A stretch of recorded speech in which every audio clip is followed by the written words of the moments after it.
All right. Good afternoon, everyone, and welcome to today's Southern Education Leadership Initiative informational webinar. My name is Kenita Williams, and I am the Director of Leadership Development here at the Southern Education Foundation. In my role, I oversee our leadership strategy, which includes this signature program, the Southern Education Leadership Initiative, or SELI as we like to call it, and you'll hear SELI during this presentation. Okay. Really thankful that so many of you have joined us today. The goal of this webinar was really to give you an overview of the SELI program, including the application process, a little bit about the fellowship experience, and as well as give you some time to ask any questions that you have. So I'll begin by sharing a little bit about Southern Education Foundation, followed by a brief overview of SELI's program history and the mission, followed by a deeper dive into the application process, and then we will also have an opportunity to hear from a couple of SELI alum, and then use the balance of our hour for your questions. So with that, I'll go ahead and jump right in, but just one housekeeping item. Everyone today is they're muted, so if you have questions, please do chat them into the box. We will have periods throughout the presentation to be able to take some questions, and then we will have some Q&A time after. So with that, let's jump right in. So about the Southern Education Foundation, who we are. There we go.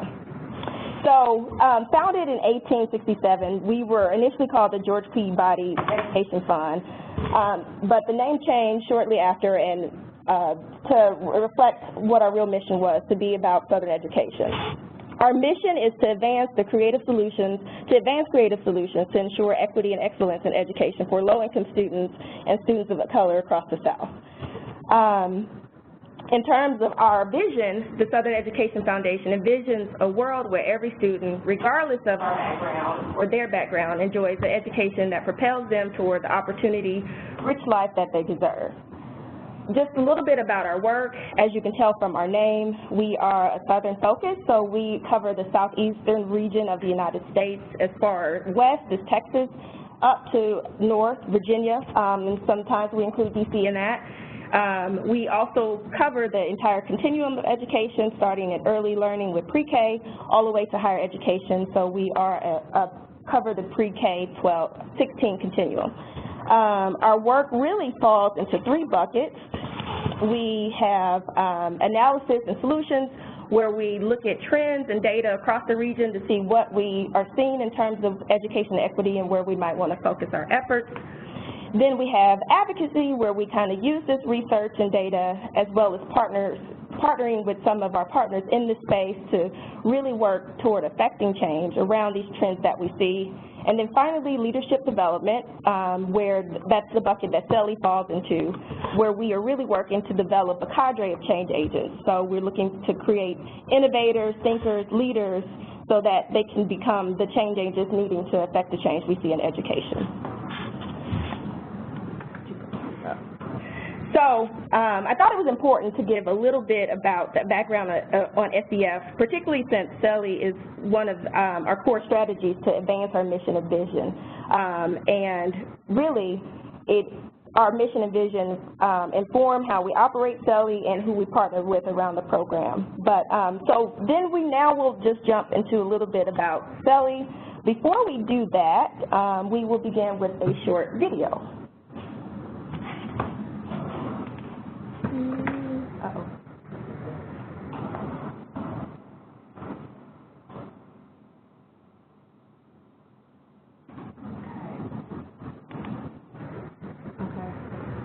Continue. My name is Nicholas Cowley. I'm a Sarah Williams, and I'm one of the fellows for the Southern Education Leadership Initiative.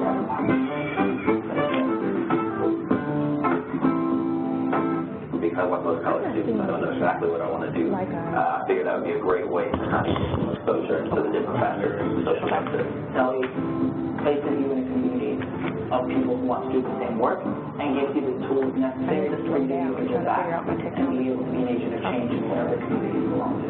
It was a very hard process of which advocacy work is, but I deeply enjoyed it. I got to go out in the field and ask people questions about my paper. I got to go to really awesome meetings and learn more about the data, and it was hard work, but it was very amazing. I loved it. Within our own cohort, we were meeting other people who had the same interests as us, had the same goals, and there was just something really beautiful about it. So leaving out, I just felt like really empowered to go do something, and I think we all felt this feeling of just like we can do something. The internship at SES provides you a foundation of competence that helps you make sure that you have the ability to go past the barriers, go past the stereotypes. It is where I met one of my first mentors, and from there I truly grew the network that I can say that I actually continue to have today. This summer I was tasked with completing a white paper. While I completed this paper, I had it in my hands, and I had a whole collection of just data. But as I began presenting my research towards my colleagues, I realized that this just was not data. This was people. These were women, children, men, and families who were negatively impacted by their environment, and that was very deeply significant for me. For me, education is equity, and legends have known this for a long time. Frederick Douglass knew this. He knew the vitality of knowledge. When people are able to actually know the truth about their reality and about their plight, then they can actually do something about it to change it. I remember getting home from school and thinking to myself, what's the point of going if I'm not going to be able to go to college? Not only was I a first-generation college student, but I was also an undocumented student. I worked with students who were also undocumented students that you learn from. And I think that one of the most rewarding things I've ever felt in my life is being able to hear them tell me, I'm undocumented, I don't think I can get to college, and being able to tell them, no, yes, you can, and here are your options. I think it's really good that they're partnering with nonprofits directly so that interns and future philanthropists will be able to understand the notion of the nuances of working in a nonprofit organization in the South with, very little resources but a lot of fighting power. Greatmakers for Southern Progress has a motto that comes from W.E.B. Du Bois, and it's, as the South goes, so goes the nation. And the quotation is meant to reflect the importance of the South plays in the nation's success. And I firmly believe that by growing equity in the South, we're influencing equity in the nation. SELI is one of the few internships that makes sure that youth go into the education and education advocacy arena, especially here in the southern states. I will be working for the next 3 years with my placement site. I got hired to become the education coordinator out of the SELI Fellowship. Through the SELI experience, I have now realized that I definitely want to become a lawyer. I want to go to law school, and I want to become a public defender.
Okay, so thank you for taking a few minutes to watch that video. We're very proud of it. It's one of our newest promotional pieces around the SELI program.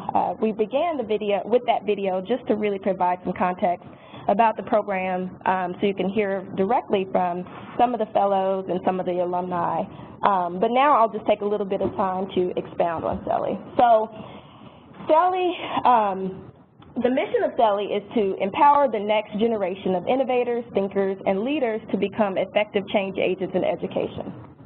So the program was started 14 years ago, almost close to 15 years, to mark the 50th anniversary of the U.S. Supreme Court decision, Brown v. Board, which really was that to end legal segregation of schools.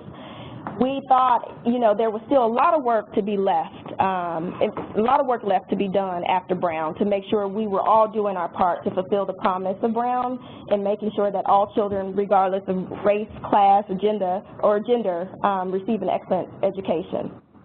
So we firmly believe, which is why we have created SELI, that we need to really equip and build a new generation of thinkers and leaders with both big ideas and big hearts to carry out this work, and in order to do this, this new generation needs to be given opportunities where they can grow academically and professionally and create the skills that they needed to do this work, thus the creation of SELI. So now, as I mentioned, we are into our 14th year, and over the course of the 14 years, SEF has provided over 200 students with inspiring leadership development opportunities to work on education equity issues throughout the South. Through SELI, a lot of young and talented leaders they've conducted important research, policy analysis, worked on organizing efforts, and done white papers, just to run the gamut in terms of the projects that they've done to contribute to the field. And we've done this with over 97 nonprofits and foundations across the South. So a little more about those nonprofits and foundations. These are our SELI placement sites. We have, just last year alone, we had SELI fellows across the South working in over 7 states, including Washington, D.C., along the education continuum. So from early education all through higher ed to really work on education equity and social justice issues.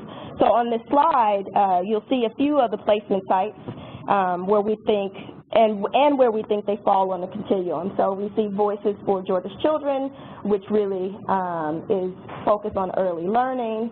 We see Texas Appleseed and Georgia Budget Policy Institute. A lot of these, they work along the continuum, but some along college access, and really, and some of them just encompass all of our kind of social justice, education equity issues. So you can see that our SELI fellows are really highly sought after, and a number of our placement sites try to come back each year and get SELI fellows. So we pair these fellows, we pair our fellows with these placement sites based on a lot of things, mostly the students' abilities, their education interests, and the capacity of the organization based on the work plan that they present to provide the fellow with a meaningful experience. So we are really excited about the potential sites for this year. And also this year, new this year, we're hoping to be able to offer some opportunities for fellows to actually work directly with some school districts to work on issues of racial equity with a superintendent or a C-level leader in a school district. So a little more about program logistics. So this is not an exhaustive list, but highlights some of the major components of the program. Again, fellows are placed with our partner organizations based on the proposed projects and the fellow skills and interests that they indicate, and some other preferences that they have around what they want to work on. And so for 8 weeks, this year will be May 28th through July 20th, 2018, that you will be with the placement sites.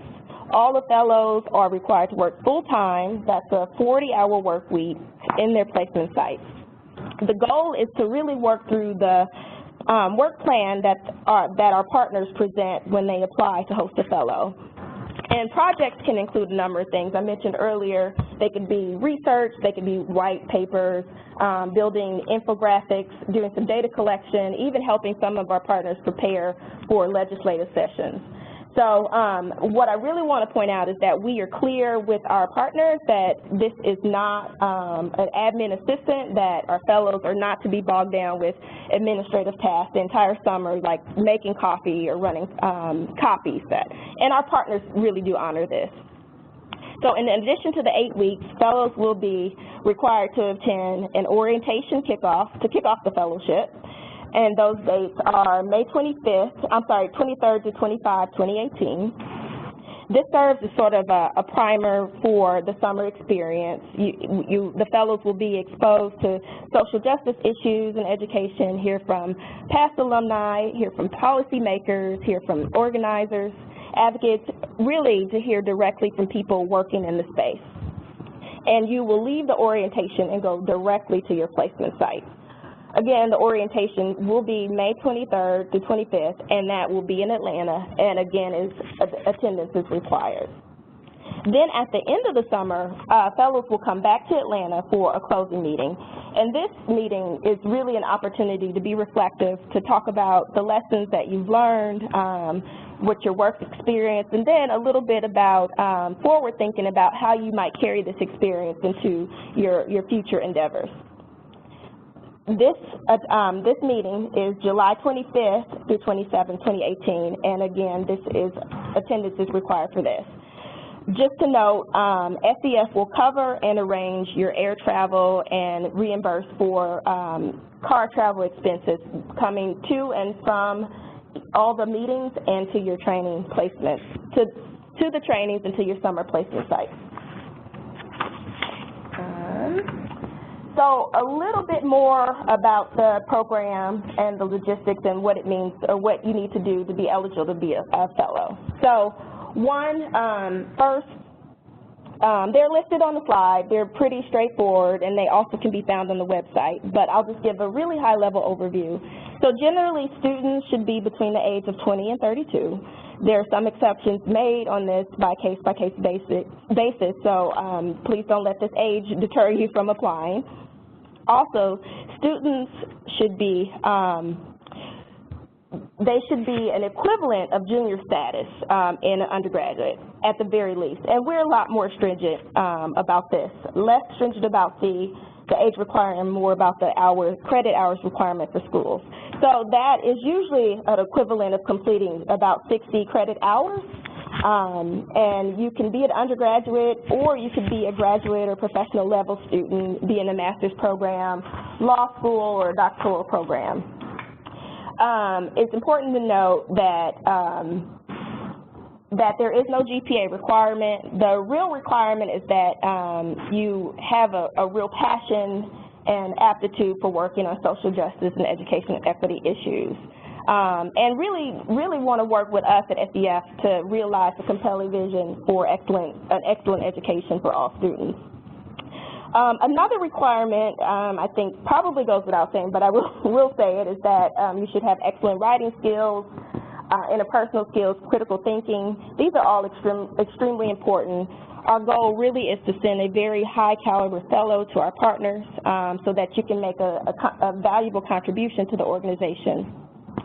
And then lastly, I'll mention that it is a requirement that the fellows not really have anything competing with their time. So they should not be taking any other coursework. They should not be taking any test preparation like an LSAT course or anything like that, and definitely not, if at all possible, not have another job. Also, you should be willing to relocate to another city in the South should your placement require it. There is a stipend that is given to students to cover the cost of these living expenses, since you will need to relocate. And just a little bit about that stipend: undergrads receive $4,500, and graduate or professional level students receive $5,000. And just to note, and I'm sure someone will have some questions, we at SEF can help provide some support with helping to find housing during the summer, should the students need it. Some students opt to find their own housing, but most times we connect students with a local university to be able to stay on campus housing. And then finally, to be eligible, you need to submit a complete application, and that deadline is March 5th, 2018. So with that, I will stop to see if we have any questions in the chat box, but then we will move right into hearing from a couple of our alum, because I feel like I cannot do the program justice. You will love to hear from them instead. So that is a question. Are there any distinct expectations in graduate students' applications? No, we just ask that everyone completes a very thoughtful and complete application, and I'll talk a little bit more about what that application requires when we close. But No, CV or resume are interchangeable, but all the requirements are the same. Do we have any other questions? I think that's it. Okay, well, now we will turn it over to hear from a couple of our alum. I can't.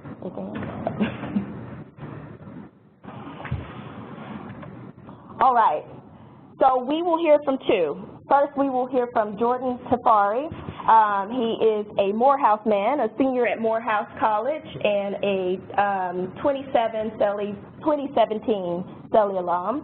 And then we will hear from my colleague, Deshaun Preston, who is actually here with me at the Southern Education Foundation and is a 2016 alum. So with that said, I will turn it over to you, Jordan.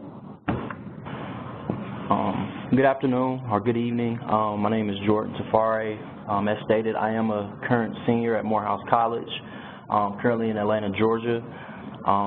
This past summer in 2017, I had the opportunity to be placed at One Voice. One Voice is essentially a civic engagement organization in Jackson, Mississippi, whose work aims to, I guess you would say, democratize public policy through research, training, education, and also organizing. And the primary focus group that they focus on is underserved communities that are traditionally underserved. And in terms of the work that they do, they have three strategies. One is to build community awareness. The second is to build the capacity of local organizations. And then the third is to engage community in the public policy making process. Three concentration areas that they focus on is community and economic development, education, and also voting rights. This summer they faced a few challenges in terms of their office space and things that they were faced as an organization. One was capacity building, being able to have more funding so they can do more work.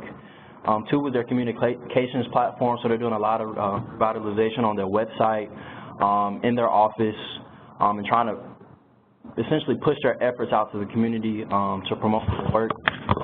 Like I said, the third one is renovation and spacing in office. So yeah. Okay, next slide. All right. So this past summer I had a few different issue focuses. The first project I guess you would say that I worked on when I first came to One Voice was to review and update the education legislation bill summaries. The second issue that I focused on was the school-to-prison pipeline. Essentially what I did was mobilizing coalition members and people in the community to come and talk about the issues of the school-to-prison pipeline and how that affected students not only in Jackson but the Mississippi as a state. The third issue that I focused on was student engagement of school resource officers and also knowing their rights in schools. And then the fourth, I created an analysis of failing school districts. Just to speak on one of those, projects,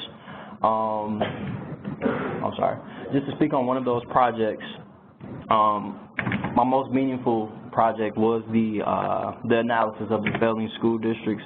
I called it a tale of two school districts, which was where I essentially compared the data of Oxford County School District and Jefferson County School District in means of their academic rigor differences, alternative education options that they have for schools, dropout rates, the high minority and high poverty in the schools. And this was about a 15 to 16 page report. This report was to serve for education stakeholders, community members, or anybody just simply interested in learning about the prevailing problems that went on in Jackson and Mississippi as a whole within their school districts. Oxford County was essentially like one of the more affluent school districts in the state, whereas Jefferson County was extremely poor. And so it was quite interesting for me to be able to highlight these differences in Mississippi. Additionally, it requires that all of the fellows create a communications tool. And so two of my communications tools, one of them highlighted student engagement on SROs, which are school resource officers, and how they are to engage with school resource officers in school for students and parents who may not know what school resource officers are and why they are in school. And then the second one, as I stated earlier, was to highlight student rights in schools. And so these communications tools were made and were implemented and disseminated into the community and in public schools in Jackson, Mississippi via One Voice. So that was essentially my work. Oh, also, I worked on, like I said, the school to prison pipeline. So part of my objective was to bring coalition members, community members, teachers, educators all around the state and come together for monthly meetings about the school to prison pipeline and essentially how to disseminate it within Jackson, Mississippi. So that was, you know, an overview of my work that I did this past summer. And if any of you have any questions, I'll be free to answer them here on the call. So, Jordan, thank you. And before we actually go directly into questions, can you speak a little bit about if this experience has impacted your thoughts on your career path or your thoughts on where you fit in this space on social justice and education equity? Yeah, so primarily my work focused on dropout rates, on disciplinary actions, and that's what most of my report entailed this past summer, and also student discipline. Mississippi has harsh, very, very harsh discipline policies that are implemented within the school, even corporal punishment. And so this fellowship has actually exposed me to that throughout my research, and that's one thing that I want to focus on in going to grad schools, student discipline and how that's enforced in schools. And so this upcoming either summer or fall, I've been in the process of applying to graduate schools, and so I'll be attending graduate school after I graduate and getting a master's in education policy with my focus being student discipline. So. Okay. Awesome. And then one last question and we'll see. If you had to speak to a prospective applicant, what would you say to encourage them or why they should apply for this program? Yeah. The biggest thing is to really be passionate about education. This work is very meaningful, very impactful. And like stated before, you're not just going to be making coffee, you're not just going to be, you know, printing off papers, but you're going to be doing very, very impactful work. Like I said, I created a 15 to 16-page report, things that were driven out into the community for their eyes to see. It wasn't just for me to say I did it. And so really be passionate about the work and also come with an open mind. I was placed in Jackson, Mississippi, a state and a city that I've never been before, and I learned so much not only about myself but the city within itself during my time in Jackson, and also be able to have a willingness to learn.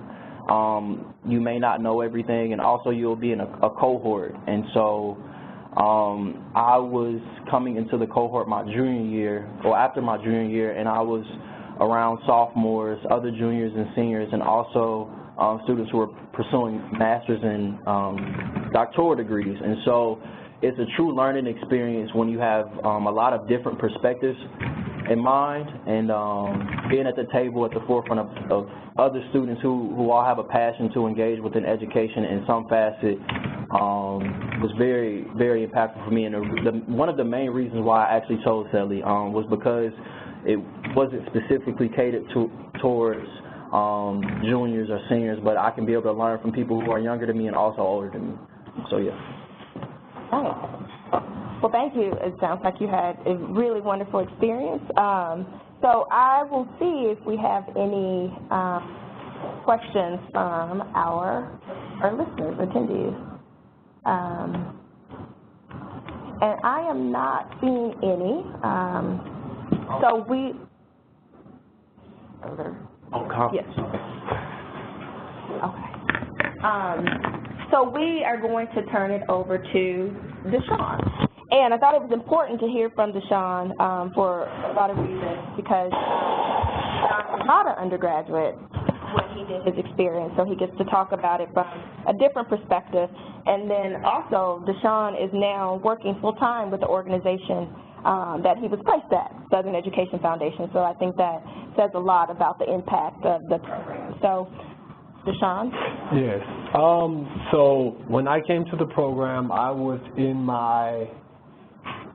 going into my 4th year of my doctoral program in education leadership with emphasis in higher education, and also working on a policy certificate. So this was kind of right up my alley.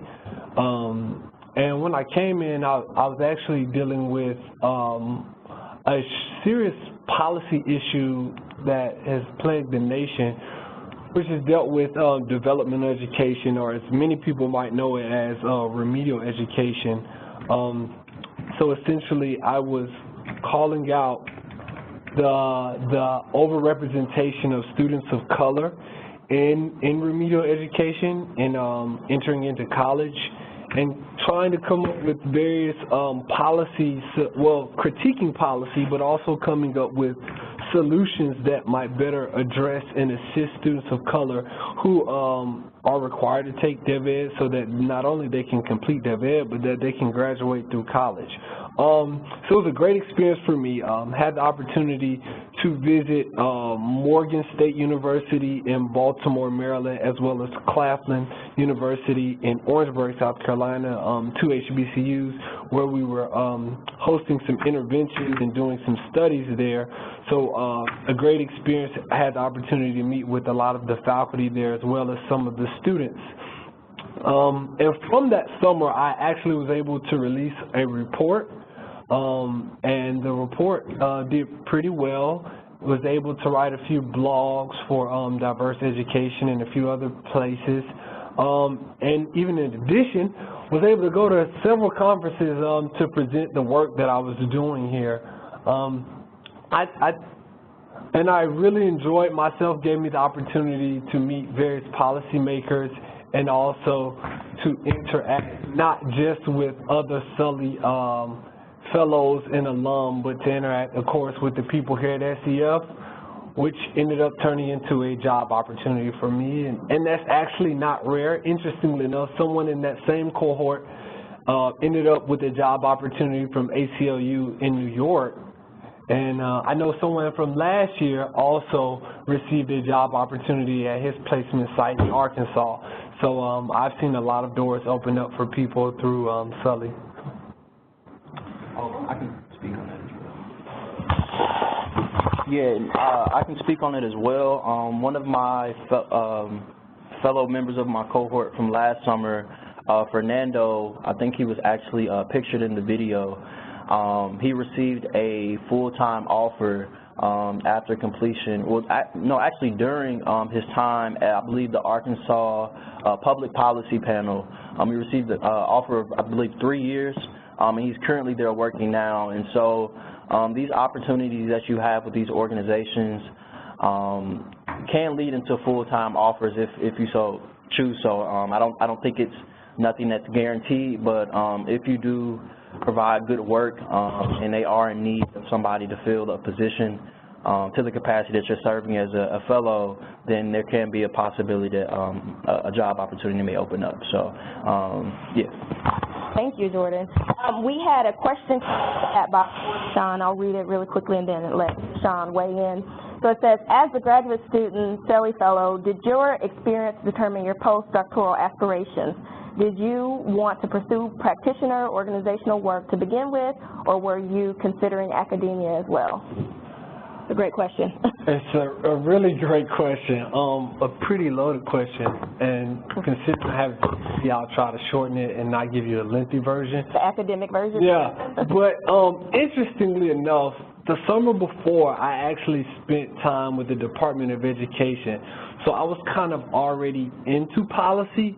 However, what SELI did was it introduced me to a very unique crossbreed, and that was policy and institutional spaces. Oftentimes, policymakers do not talk to institutions don't talk to policymakers, and no one talks to funders. So it's like all three are in this weird space trying to fix education, but they're not talking to each other. So they're having a difficult time trying to solve a lot of these equity issues. So what SEF essentially did was introduce me to policy, institution, and the philanthropic community all in 3 spaces, which gave me the aspirations to want to be trilingual, as I would call it, being able to understand all 3 languages and kind of put my imprint there. So my aspirations are kind of to stay in the organizational space for a while, and then I actually want to move to a more practitioner space, but working more so with underserved and under-resourced institutions to kind of help them, bring them up to speed and to create those relationships that they often lack. So that's a great answer. Yeah, that would be my answer. Okay.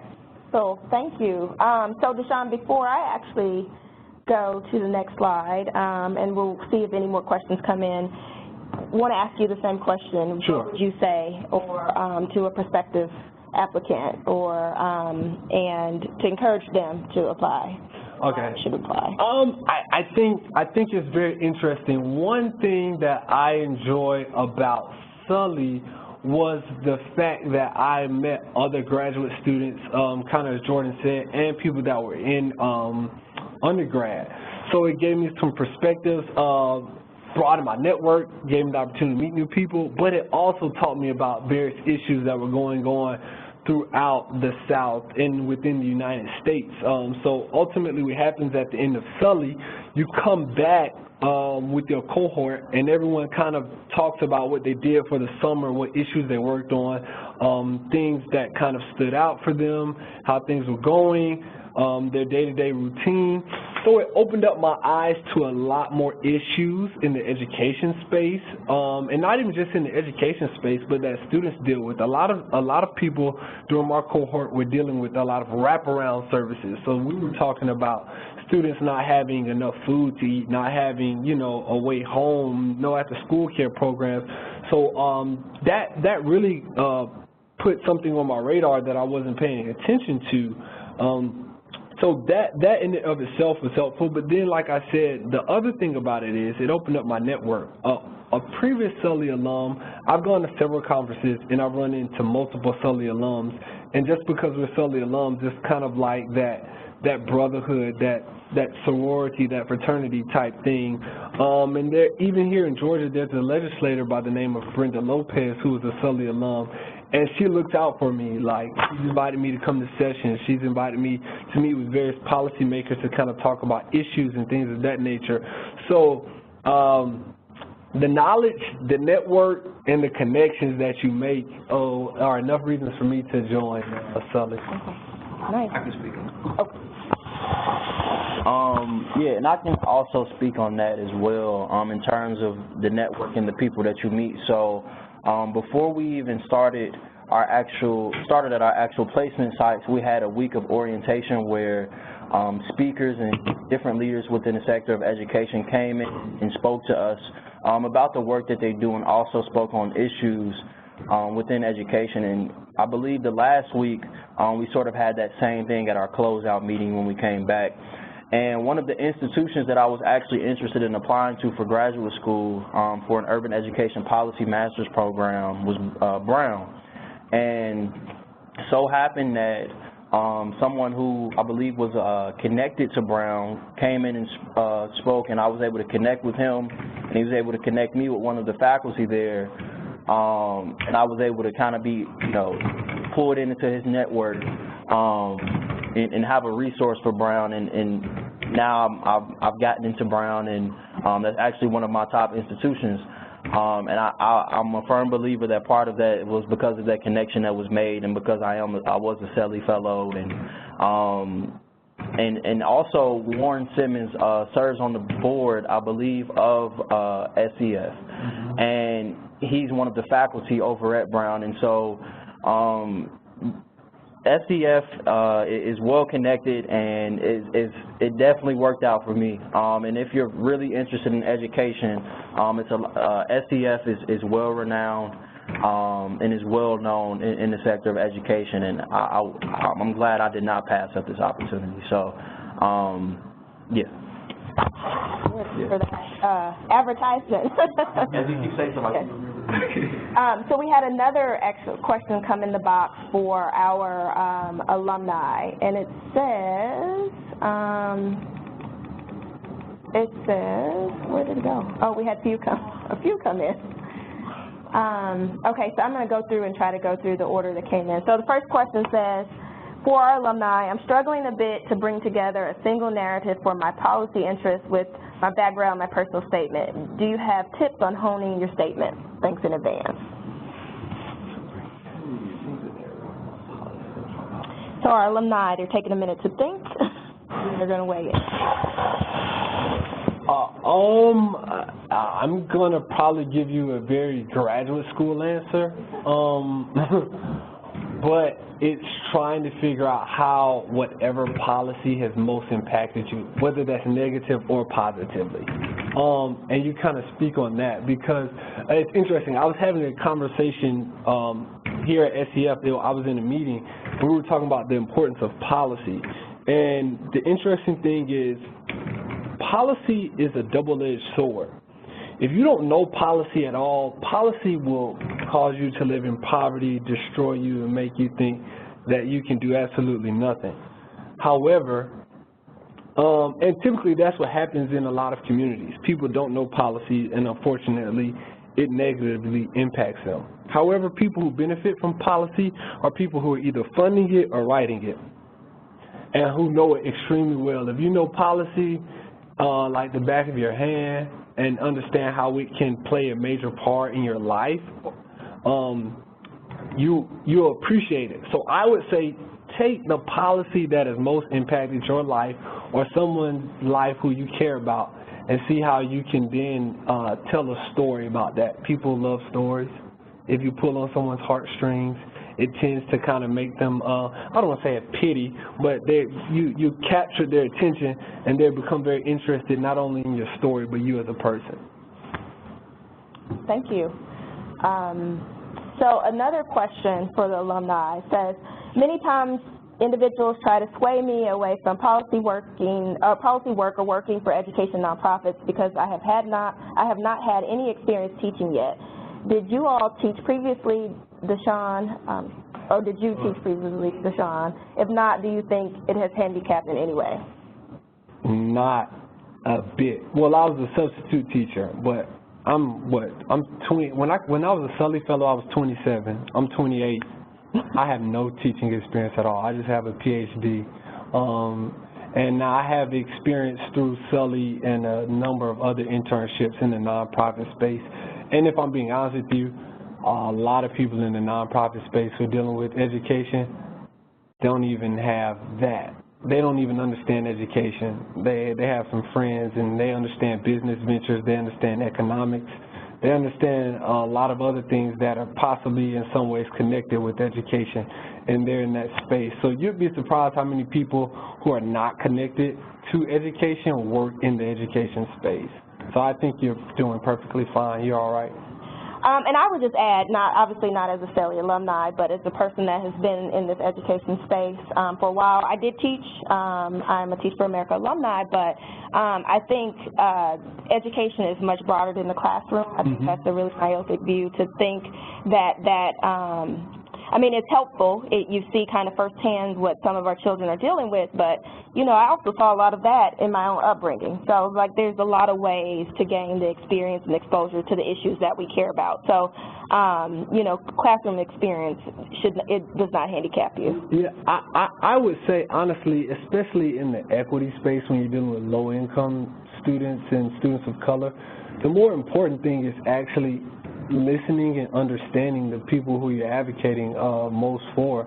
You'll find out in that space that oftentimes this doesn't happen, and the people who tend to be least successful are people who think they have all the answers to everything and just try to go about doing whatever it is they so desire or think is best. So I'm going to pause on the questions in the box just to go through our last slide, and which talks about the application, and then we'll just open it up for general Q&A, and we'll come back to the questions in the box. So please keep adding them. So where do we go from here? So you apply, and in fact, apply today. So here is what the requirements are for your application. There is an online form. You can find it on our website at southern.Education.org, and you will need to fill out some informational fields for us to have a file on you. You'll also need to include your resume or CV. We will need transcripts, and unofficial transcripts are okay, and we will need them from each school that you are have completed degrees and that you're currently attending. Again, no minimum GPA is required. We just need to have those to, verify kind of your credit hours. Also, you will need 2 letters of references.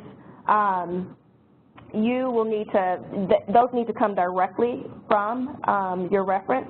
There are directions within the application both to fill out a short form and how to submit their reference letter.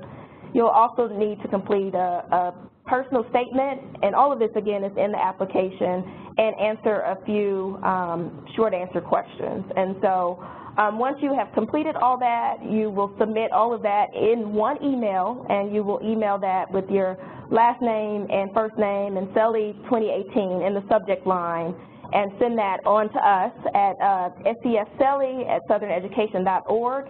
And as a reminder, all applications are due March 5th.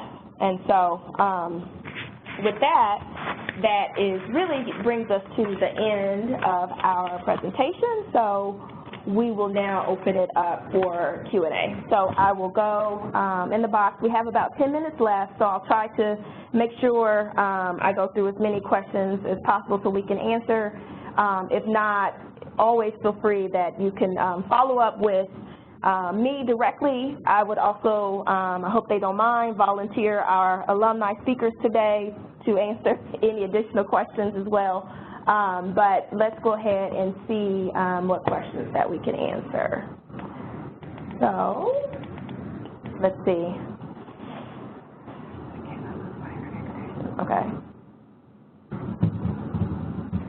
Okay, that one is incomplete.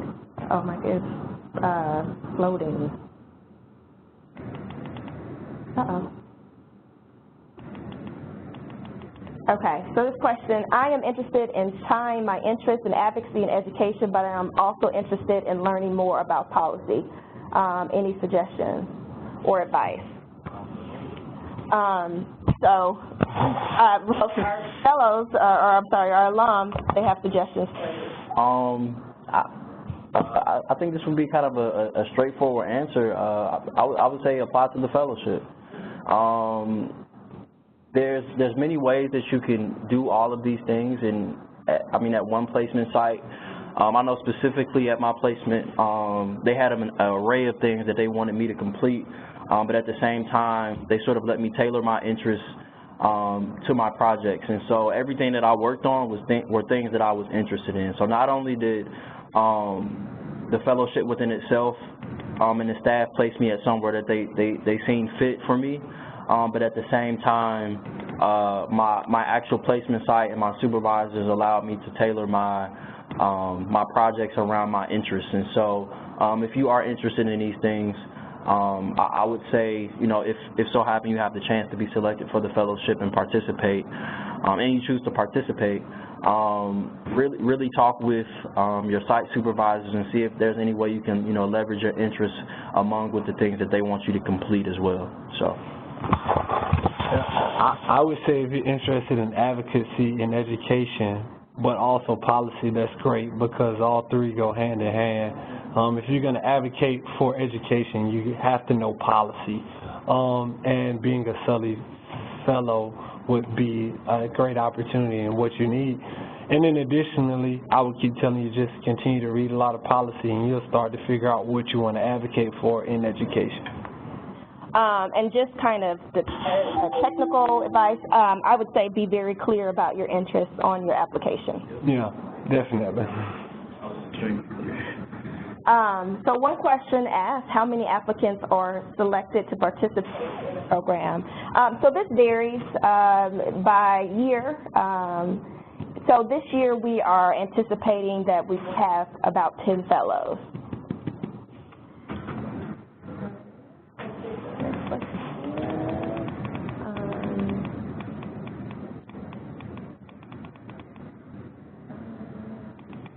right, it says, so I'll read it. You all have completed some significant work working toward establishing educational equity. Upon completing these projects, what type of accountability is established to ensure these projects are maintained? Yeah. Which is a great question, so I'll let you all speak about your placement site. Yeah, so it varies depending on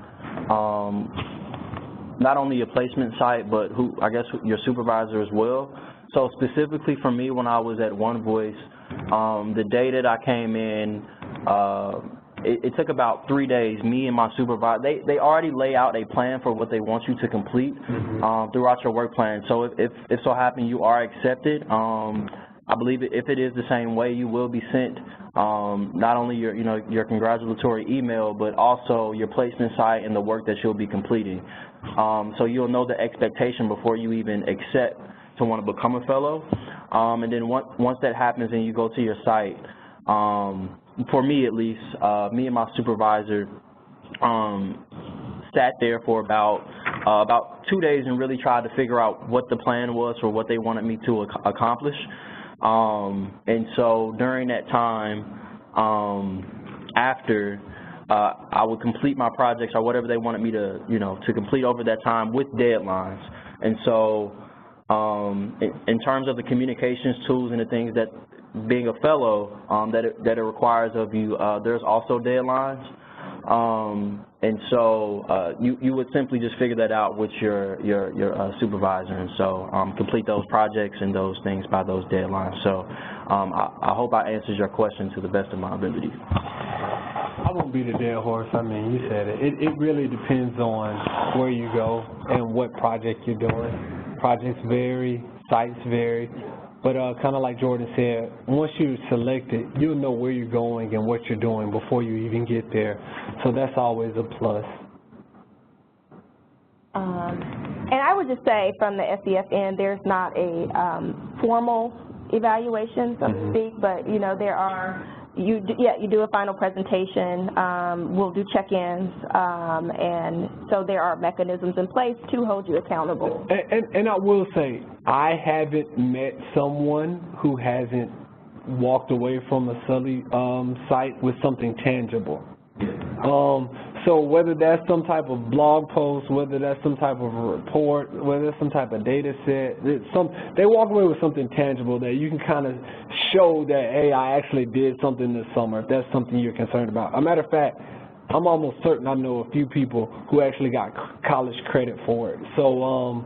So definitely there's things that you can do with that. And I can speak on that as well. Like I said, I've been applying to graduate school, and for my writing sample, I've been using my report. So definitely everything that you do within this fellowship will be tangible and will be things that you can walk away with saying that I actually learned something. Not that I just did administrative work or made coffee or did things that aren't meaningful. So. Okay. Trying to see if we have any other questions.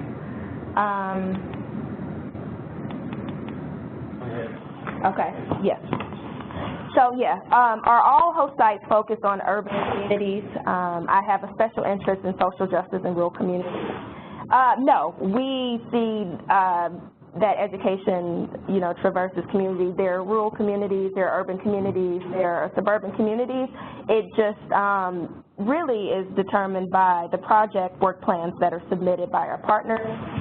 But all of them understand, we understand that the issues that we see are not an urban issue, or just urban issues. So we try to make sure that we are focusing in rural communities as well, but the projects really do depend on who applies to be a SELI host. For both of you, is that for the alumni? Okay. I have a question for both of you. How do you feel the SELI experience differs for someone that is still in college determining what their interests in education are versus someone who is already in grad school and knows what their educational passions are and the trajectory is? Okay. I can't really tell how it differs because I haven't experienced it as a, well, this is Jordan. I can't really specifically tell you how it differs because I'm not a graduate student. I think that would be more sort of a question for Deshaun, maybe? Yeah. I can, so I have a motto, which is you don't know what you don't know. And typically, the difference between a graduate student and an undergraduate is a graduate student's probably read a little bit more, depending on the student. And because of that, the difference is a graduate student just has a little bit more understanding of what they don't know, if that makes any sense to you. So because a graduate student understands what they don't know, they're in constant search of trying to find answers to what they don't know. Whereas in an undergraduate student doesn't realize that they don't know something, so they're becoming in the know of knowing that they don't know. And please forgive me if that sounded so confusing, but like that's really what it is. So ultimately, an undergraduate student is just going to help you realize, like, man, I don't know a lot, but I'm really interested in this, so I want to keep knowing it. And as a graduate student, you're going to say, well, I already knew I didn't know this, so I'm just digging even deeper into realizing why we don't know the answers to whatever it is we don't know. Thank you, Deshaun. So I hope that did answer that question. So we're about 2 minutes out and want to be respectful of everybody's time. And so we can maybe take one more question. That last question is easy. Yeah, do you all still keep in touch with the organizations that you worked with? There were organizations I don't work with that other people work with that I still keep in contact with. So I know people who work there still stay in contact with them because I've seen people present work that they've done at their placement site at conferences with the people they were working with. So, yeah, definitely. Yeah, and same here. Right after I left, I kept in contact with my organization. And I'm really big on updating people on where I am in my life. And so, you know, as I, continue to, I guess, achieve success, quote unquote, I like to let people know who invested in me, how I've been doing. And so my supervisors, I always let them know, the path I'm on, and let them know I'm applying to graduate school. And one of my supervisors actually offered to write me a letter of recommendation for graduate school in support of me. So I continue to, keep those relationships and do maintain that relationship with the organization in which I work with. So, yes. So that really does bring us to our time. Again, I want to thank you all for joining us today. I hope you found this beneficial. Also, I want to thank our alumni for joining us. Yes, and we will, is this posted somewhere? We will post. So we will post the webinar on our website. And also, Jordan would like to give his email to anyone who is interested in reaching out to him should you have any additional questions. So yeah, if you all have any questions or concerns in regards to the program, the application process, or any specific questions about my experience, my email is Tafari, Tafari,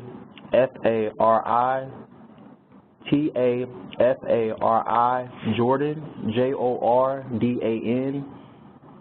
So it's TafariJordan@gmail.com. And so you can email me with any questions, or if you would like to hop on a call, I'll be free to talk to anybody about the program. So you can this is Deshaun, you can just look me up on SEF's website, and I'll be free to answer any questions or help out any way I can. And, of course, my contact information, this is Kenita, my contact information was on the slide. Please feel free to reach out, email, or call with any questions. We're very much looking forward to receiving your applications and looking forward to hopefully working with some of you this summer. So thank you again for joining us, and everybody have a good night.